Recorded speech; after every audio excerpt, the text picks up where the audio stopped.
Radhe Radhe Shri subscribe Sanatan Goswami ji सदैव अपनी रहनी से रहते। एक दिन एक दिव्य लीला उनके सामने स्फुरित हुई।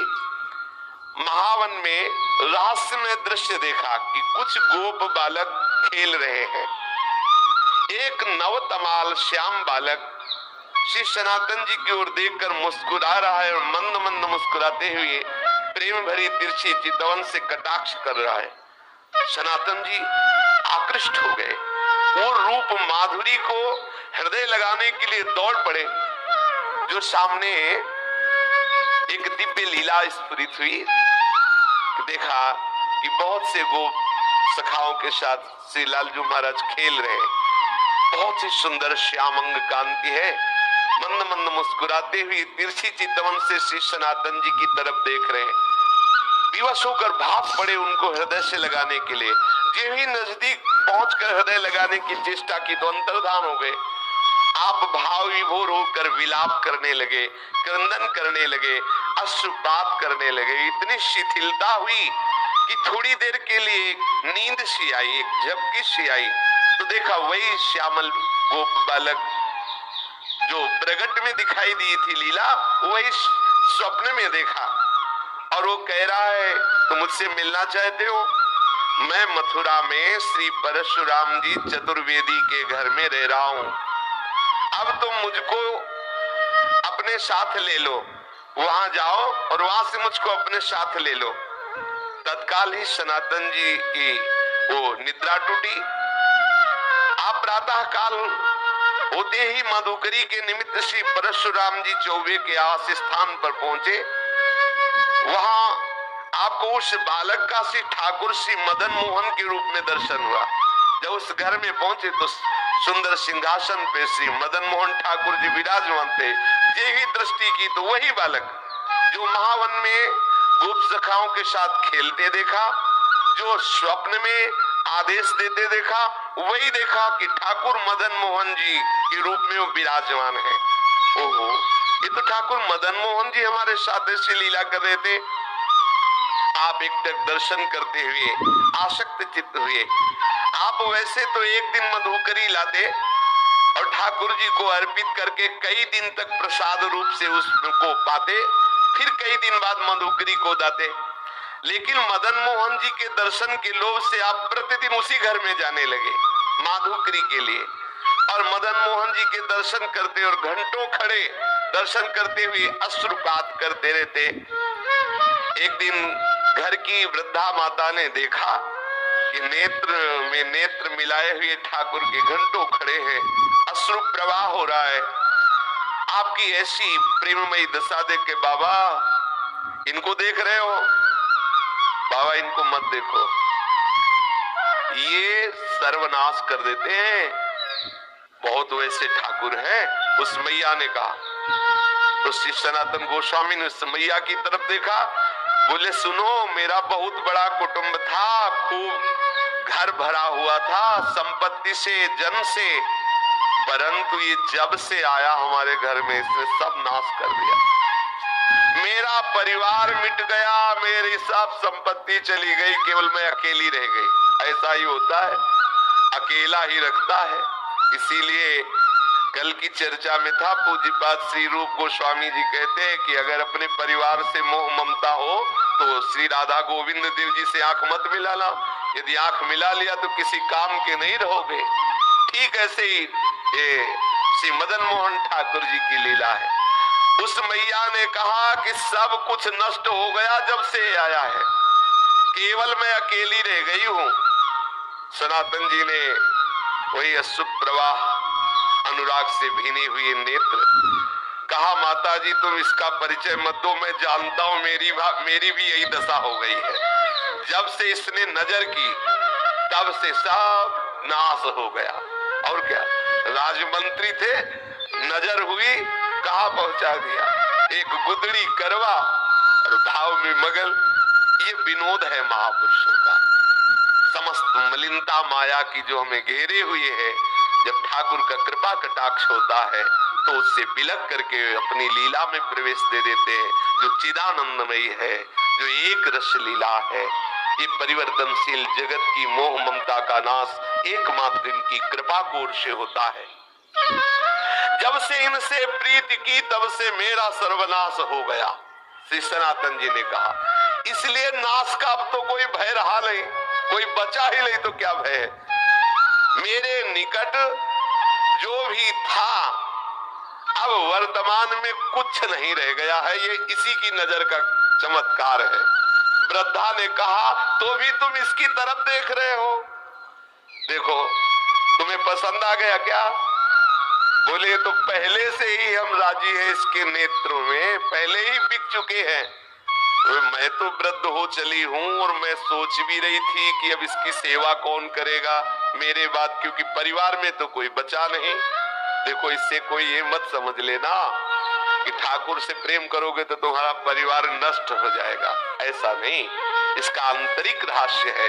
जब से मदन मोहन जी पधारे तो एक एक करके अपने धाम भेज दिया, अपनी नित्य लीला में सम्मिलित, जो बड़े बड़े योगियों के लिए दुर्लभ है।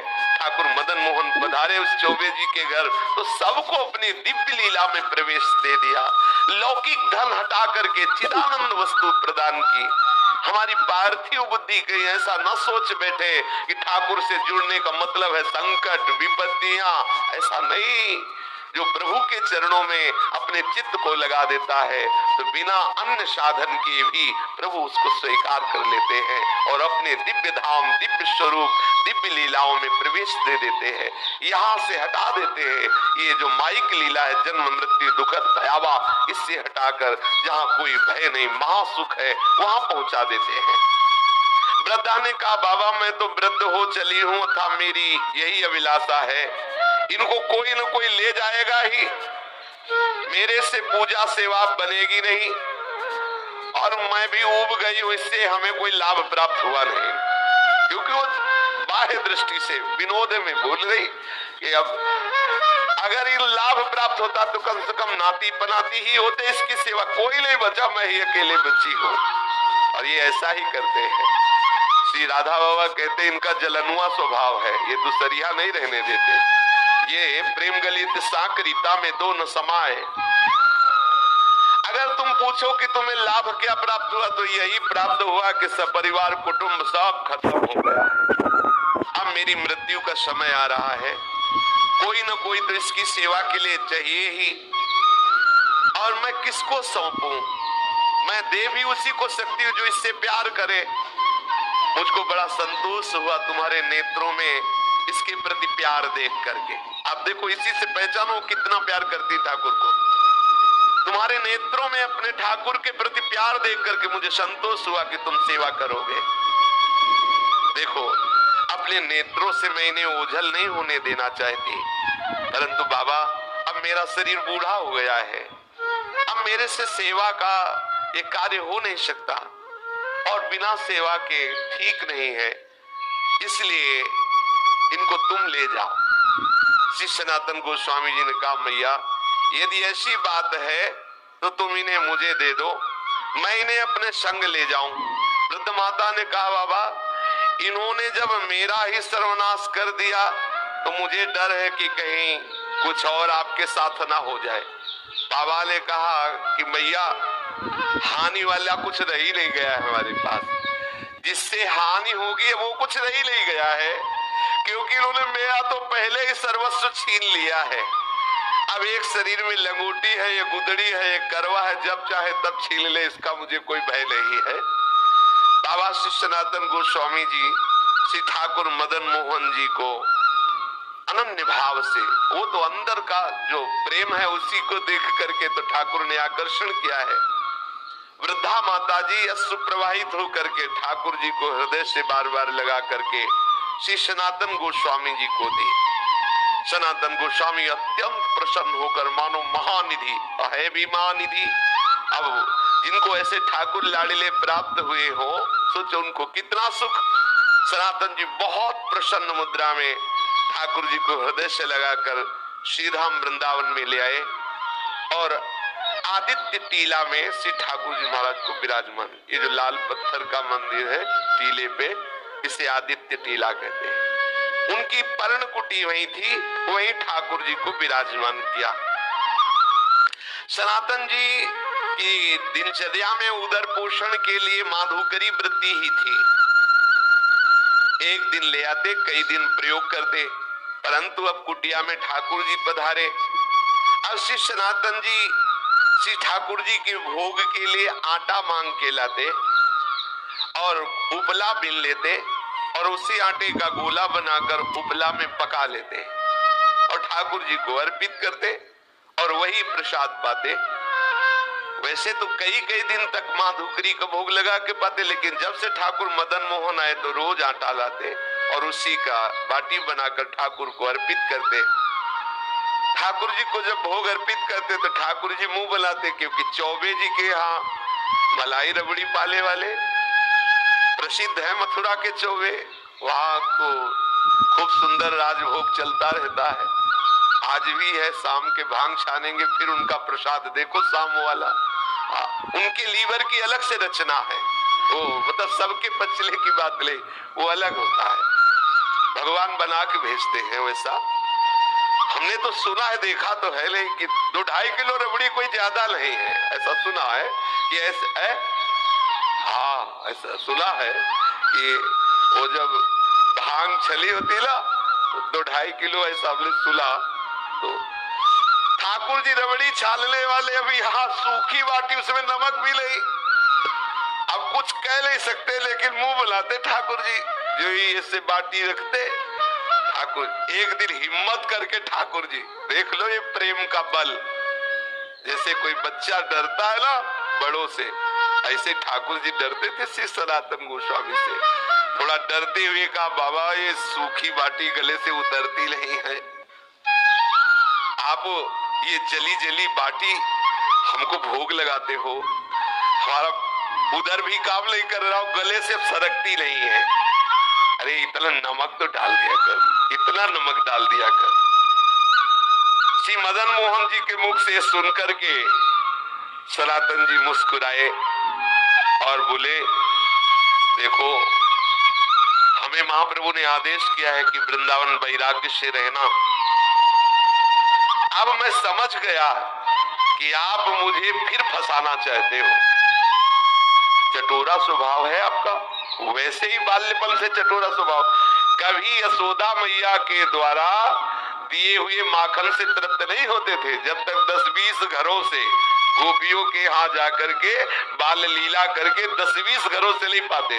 तो हमें पहले से पता है आपकी चटोरा स्वभाव है, और वैसे भी चौबे जी के यहाँ भोग लगता रहा। लेकिन ये बात समझ लो कि यहाँ ये व्यवस्था नहीं हो पाएगी। आज आप कह रहे हो कि थोड़ा सा नमक मांग के लाना, फिर कहोगे बाबा नमक तो हो गया, अगर थोड़ा घी में डुबो के तो गला सीज जाएगा, फिर कहोगे बाबा थोड़ा मीठा बूरा मिला दो, तो हम इसी चक्कर में कहां तक व्यवस्था करेंगे। कभी तुम घी कहोगे, कभी बूरा कहोगे, तो इसलिए महाराज मैं तो महाप्रभु की आज्ञा के अनुसार ही रहूंगा वैराग्य से। और आप ये जो मांगे रख रहे हो, ये मांग आप अपना चाहो तो पूर्ण कर लो, हमारी तरफ से व्यवस्था होने वाली नहीं है, मैं वैराग्य पूर्ण ही रहूंगा। श्री सनातन गोस्वामी जी से ऐसा ठाकुर जी ने उत्तर सुना, तो उन्होंने कहा तुम फिर मुझे आदेश देते हो कि मैं अपनी व्यवस्था कर लूं। ठाकुर जी ने बोले आप व्यवस्था अपनी कर लो, हमें कोई परेशानी नहीं है। ठाकुर जी प्रसन्न हो गए, ठीक है आप वैराग्य से रहो, हम व्यवस्था कर लेते हैं। श्री सनातन गोस्वामी जी ने श्री ठाकुर मदन मोहन जी को कह दिया कि आप अपनी व्यवस्था कर लीजिए।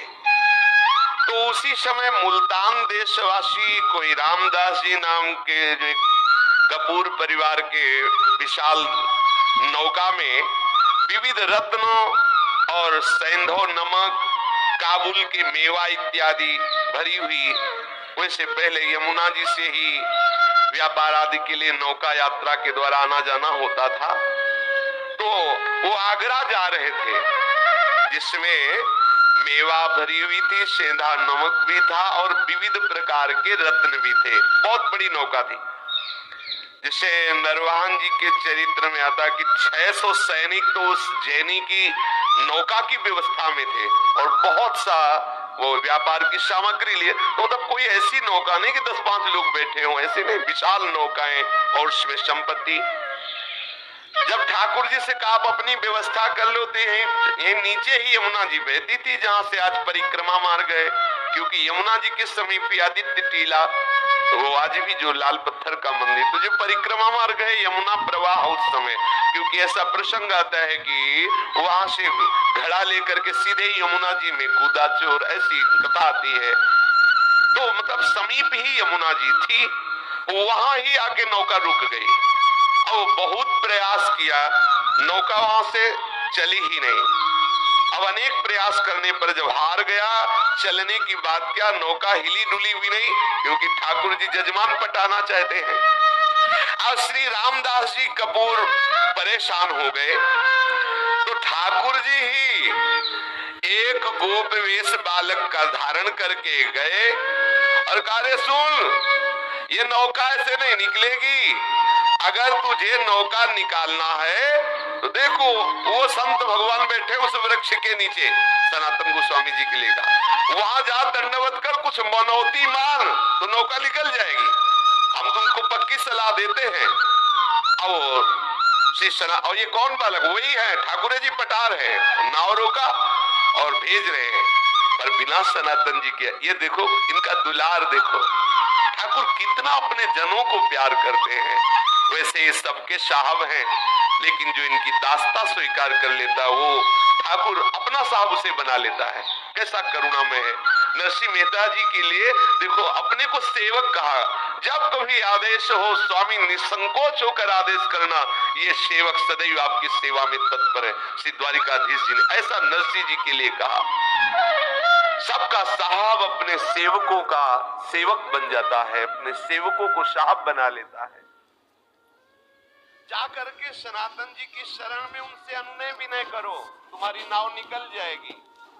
रामदास कपूर तत्काल जिधर उस गोप बालक ने संकेत किया था वहां गए। श्री सनातन गोस्वामी जी बैठे हुए श्री प्रिया प्रीतम के चिंतन में डूबे हुए थे। उसने आकर साष्टांग प्रणाम किया, वस्त्रपात करते हुए कहने लगा, मेरी रक्षा करो, मैं एक व्यापारी हूँ, मेरी नाव फंस गई, मैंने हर उपाय करके देखा, ब्रजवासियों को बुलाकर निकालने की चेष्टा की, नहीं निकली, आप कृपा कर दो, मैं आपके पास आया हूँ किसी ब्रजवासी के कहने पर। ध्यान किया सनातन गोस्वामी जी ने कि कौन ब्रजवासी ने भेजा, पता चला ठाकुर मदन मोहन ने। समझ गए, अच्छा जजमान पटा लिया है।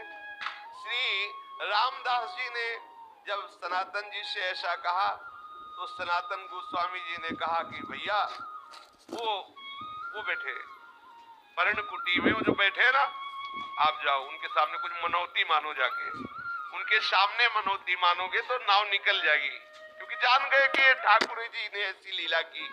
सनातन गोस्वामी ने कहा नाव तभी निकल सकती है जो पर्ण कुटी में विराजमान ठाकुर जी है उनके सामने कुछ निवेदन करो जाके।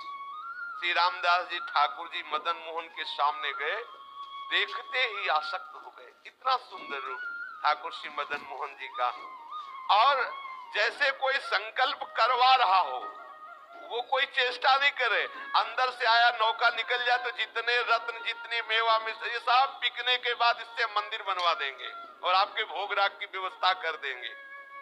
बस आए, सहज में नाव निकल गई, कोई धक्का भी ज्यादा नहीं लगाना पड़ा, क्योंकि रोका जिसलिए था इसीलिए रोका था। अब श्री रामदास कपूर जी सब सामान की बिक्री करके रत्न आदि को लेकर के आए और मदन मोहन जी का लाल पत्थर का जो मंदिर है उन्होंने निर्माण कराया और समुचित श्री मदन मोहन जी के राग भोग की व्यवस्था की। स्वयं ठाकुर जी ने अपने मंदिर को बनवा लिया और अपनी भोग व्यवस्था कर ली। सनातन जी सदैव अपने स्वरूप चिंतन में मगन रहते हैं, निरंतर श्री प्रिया प्रीतम के चिंतन में मगन रहते। एक श्री कृष्णदास जी ब्रह्मचारी नाम के इनके शरणागत हुए, जिनको उन्होंने मदन मोहन जी की सेवा पूजा कार्य में रखा और आप तो सदैव लीला चिंतन में डूबे रहते। आज श्री मदन मोहन ठाकुर जी करौली राजस्थान में विराजमान है। श्री सनातन गोस्वामी जी का नित्य प्रति का नियम था, वृंदावन से पैदल जाना, श्री गोवर्धन जी की परिक्रमा करके पैदल आना कितना कठिन। अपने गिरिराज जी की परिक्रमा होने के बाद तो 10 कदम भी पैदल चलने की सामर्थ्य नहीं रह जाती। देखो कैसे महापुरुष यहाँ से पैदल जाते, गिरिराज जी की परिक्रमा दे करके पैदल आते।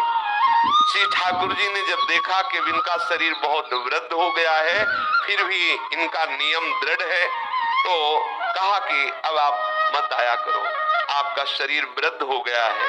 तो उनका रहा नहीं जाता, ये प्रीति है, रहा नहीं जाता बिना परिक्रमा के, बिना आपके दर्शन के। तो श्री ठाकुर जी महाराज स्वयं प्रकट होकर के एक शिला प्रदान की, जिस शिला पर श्री ठाकुर जी का चरण चिन्ह अंकित है, और कहा बाबा तुम इस शिला की परिक्रमा कर लिया करो, इसकी परिक्रमा से तुम्हें संपूर्ण गिरिराज गोवर्धन की परिक्रमा का नियम पूर्ण हो जाएगा, वैसे ही आपको आनंद प्राप्त होगा। वो पावन शिला वर्तमान में श्री वृंदावन में श्री राधा दामोदर जी के मंदिर में विद्यमान है। सब लोग प्राय दर्शन करते हैं। प्रतिदिन आदित्य टीला से श्री सनातन गोस्वामी श्री गोपेश्वर महादेव जी के भी दर्शन करने जाते थे। तो महादेव जी ने देखा कि जब बहुत एकदम वृद्ध हो गए हैं, तब उनसे कहा कि तुम यहाँ रोज गोपेश्वर मत आया करो। बोले आपके दर्शन का नियम है, तो मैं मध्य में ही प्रकट हो जाता हूँ। तो जो बनखंडी महादेव जी हैं, उस रूप में श्री गोपेश्वर महादेव जी प्रकट हो गए, और पूज्य श्री सनातन गोस्वामी जी उनके रोज दर्शन करते, बड़े ही अकिंचन। गौड़ देश में वर्धमान जिला के एक गरीब ब्राह्मण अपनी गरीबी से बहुत दुखित होकर धन प्राप्ति के लिए आशुतोष भूत भावन भगवान शंकर की आराधना की। भगवान शंकर जी प्रसन्न हुए और स्वप्न में आदेश किया कि जाओ श्री वृंदावन धाम में श्री सनातन गोस्वामी जी नाम के एक महापुरुष निवास करते हैं, उनके पास पारसमणि है, और श्री सनातन जी तुम्हें वो पारसमणि दे देंगे। ब्राह्मण देव को ऐसा भगवान महादेव जी ने आशीर्वाद दिया, जाओ। ब्राह्मण देव बड़े आनंद में मगन होकर श्री वृंदावन धाम आए, और यहाँ पता लगाया संतों से, पता चला श्री गोस्वामी श्री सनातन जी का। वो वहां गए, श्री गोस्वामी जी को देखा, श्री सनातन जी को, एक गुदड़ी, एक करवा और शरीर पे कौपीन। उनके मन में निराशा हुई कि जो खुद ऐसी गरीबी से रह रहे हैं, वो हमें पारसमणि क्या देंगे। भगवान शंकर के वचन तो झूठे नहीं हो सकते, और उन्होंने इन्हीं के लिए कहा है कि इनके पास जाओ तो तुम्हें धन बनाने वाली पारसमणि मिल जाएगी। अगर इनके पास पारसमणि होती तो ये ऐसे कैसे फटी पुरानी गुदड़ी, रज का करवा, एक लंगोटी लगी हुई। प्रणाम किया, बाबा मैं आपके पास आया हूं। सनातन जी ने कहा किस हेतु से आए हो। तो उन्होंने कहा कि मुझे भगवान शंकर ने भेजा है कि आपके पास पारसमणि है और आप मुझे प्रदान करें। सनातन जी ने कहा हाँ, मैंने कभी उसे छुआ तो है नहीं, पास तो है नहीं। यमुना स्नान करने जा रहा था तो एक दिन पैर से टकरा गई थी, तो वहीं उसे रेती से ढक दिया और पुनः यमुना स्नान किया, जिससे किसी दिन स्नान करके वापस आते समय दोबारा हमारे स्पर्श न हो जाए, नहीं तो मुझे पुनः स्नान करना पड़ेगा। श्री ठाकुर जी की सेवा पूजा में विलंब हो जाएगा। ब्राह्मण देव को लगा इतनी अशुद्ध होती पारसमणि कि स्नान करना पड़ता है। ब्राह्मण देवता ने कहा अच्छा आप मुझे बता दे चल के कि वो पारसमणि का है, दूर से बता दीजिए। ब्राह्मण देव को श्री सनातन गोस्वामी ले गए और बोले इसी जगह कहीं थी, आप बालू हटाइए। तो ये भी वहां बालू हटाई, थोड़ी देर में ही तो देखा चमकती हुई पारसमणि। ब्राह्मण को लगा मैं परीक्षा करके देखूं कि कोई चमकदार पत्थर है या पारसमणि है। तो एक लोहे की कील में स्पर्श किया, तत्काल वो स्वर्ण की हो गई। बड़ा मन प्रसन्न हुआ कि भगवान शंकर का वरदान साक्षात्कार हुआ। परंतु द्वितीय उसके विचार तत्काल आया, एक मन में तो प्रसन्नता हुई, तत्काल द्वितीय विचार आया कि ये कैसे संत हैं, इतनी कीमती वस्तु को इतनी दूर किए हुए, जिसके लिए मैं आनंदित हुआ उसके लिए इनके हृदय में ऐसी उपेक्षा। सनातन जी इस अमूल्य पारसमणि का त्याग क्यों किए हुए थे? और इतना त्याग कि शरीर से स्पर्श हो जाए तो यमुना स्नान करना पड़ेगा। मुझे लगता है कि इनको पता नहीं कि ये पारसमणि क्या होती है। अगर ये ऐसा जानते होते तो इसको ऐसे क्यों रेत में फेंके होते? और इसमें क्या दोष है जो इन्होंने स्नान करने की बात सोची? ब्राह्मण देव अपने मन की असमंजसता में विचार किया कि इन्हीं से पूछे, तो पुनः लौट करके श्री सनातन जी को प्रणाम किया और कहा, महाराज मेरे हृदय में एक प्रश्न है कि इतनी कीमती मणि आप अपने समीप क्यों नहीं रखा, और इसके स्पर्श करने पर स्नान करना क्या पवित्रता इसमें है? ब्राह्मण को इस तरह बोलते हुए देख करके श्री सनातन गोस्वामी ने कहा कि बहुत दुर्गुण है इस पारसमणि में, न जाने कितनी मलिनताएं छुपी हुई है। क्योंकि जब धन बढ़ेगा, अहंकार बढ़ेगा, दोष बढ़ेंगे, भगवत चिंतन छूटेगा, बहुत प्रकार के दोष हैं। इसलिए इसका कहीं रजोगुण प्रभाव कहीं किसी भी तरह से हमारे भजन में विक्षेप न डाले, इसलिए इसको दूर रखते हैं। और ये हमारे लिए मणि पत्थर से बढ़कर कुछ नहीं है, क्योंकि हमारे पास जो मणि है उस मणि के सामने है ही क्या। तो तत्काल ब्राह्मण बोला, महाराज आपके पास कौन सी मणि है? बोले, इंद्रनील मणि श्याम मनोहर। श्री लाल बिहारी श्याम सुंदर रूपी मणि हमारे पास है। ये क्या? उसने तत्काल श्री सनातन गोस्वामी के चरणों में प्रणाम किया, महाराज फिर आप ऐसी अपवित्र मणि हमें क्यों देंगे? अब आप कृपा करो वही मणि दो जो आपके पास है।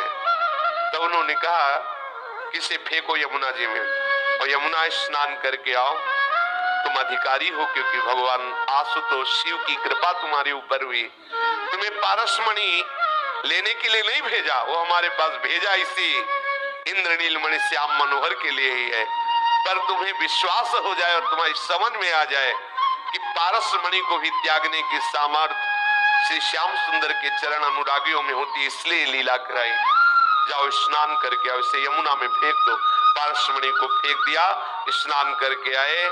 श्री पूज्य सनातन गोस्वामी जी ने उन्हें दीक्षा दी, उन्हें भगवत संबंध से युक्त किया और निरंतर वो वृंदावन धाम वास करके भगवत चिंतन करते हुए वो भगवत धाम को प्राप्त हुआ।